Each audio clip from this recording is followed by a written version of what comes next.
Pessoal, então vou mostrar um pouquinho da rotina para vocês aqui do processo. Então esse corpo de prova aqui, eu modelei conforme a norma ASTM D638-4, bem, tracinho 4, hífen 4, que ela vai especificar sobre as questões relacionadas a corpo de prova para ensaio de tração no software Fusion. Em seguida eu trouxe esse corpo de prova aqui para o host Repetier e fatiei com o slicer, tudo bem? Tem as configurações dele. Aí eu tenho uma tabela aqui onde eu terei terei 180 corpos de prova catalogados aqui, com várias configurações. Para chegar nessas configurações, eu usei o DOE, ou DOE, conhecido como Design of Experiments. Bom, então para verificar quais são as condições adequadas, quais a quantidade de experimentos adequados para este tipo de análise.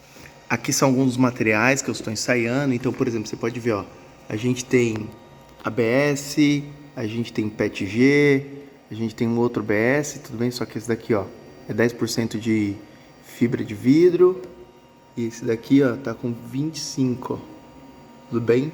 25% de fibra de vidro, tudo bem? Glass Fiber. Aí também eu tenho PLA virgem, tenho outros ABS, PETG, uma série PLA, uma série de materiais sendo ensaiados. Então aqui a gente pode ver uma impressão, no caso aqui eu estou prototipando um corpo de prova em PLA virgem, preto, 1,75 milímetros de diâmetro, na impressora GT Max 3D.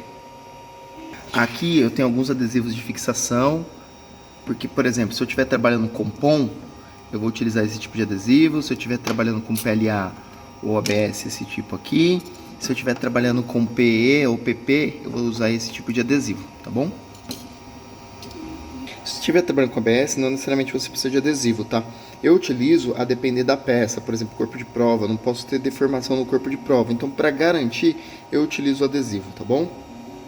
Aqui é até legal mostrar para vocês, tá vendo? Então tem uma falha na impressão, ó. Então houve entupimento aqui, eu vou ter que desentupir. Então é legal esse ponto aqui, né, que vocês acompanham. Eu vou parar a impressão, faltava 3 minutos, como eu estava fazendo outras coisas, acabei não verificando isso, ó. Já eu vou para lá. Primeiro eu vou mostrar aqui para vocês, depois eu vou lá e desentupo. Olha, então o que acontece? Quando eu prototipo os 18 corpos de prova, assim que eu termino a prototipação deles, né, eu coloco eles bonitinho aqui, ó, os 18 corpos de prova. Bom, coloco uns elásticos e deixo ele aqui. Aqui eu estou identificando. Então, por exemplo, aqui eu estou usando esses corpos de prova, foram impressos em ABS com fibra de vidro. Bom, ele tem o perfil, o preenchimento é Honeycomb, também conhecido como colmeia, bem, ou favo de mel também o pessoal chama. E no outra ponta eu coloco as configurações. Então, por exemplo, aqui, ó. Então esse daqui foi um PP da marca BASF com 0,1 de camada, 50% de preenchimento, Honeycomb. Por que eu tenho que fazer isso? Porque como são 18 corpos de prova, cada corpo de prova vai ter o seu comportamento.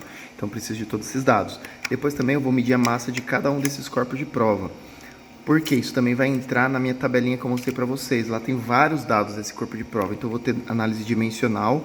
Então, por exemplo, o comprimento do corpo de prova, a espessura, a massa que ele tem. Até para calcular desvio padrão, verificar se o que a gente fez na teoria, ele bate com a prática. Tudo isso está relacionado com o Design of Experiments, tá bom, pessoal?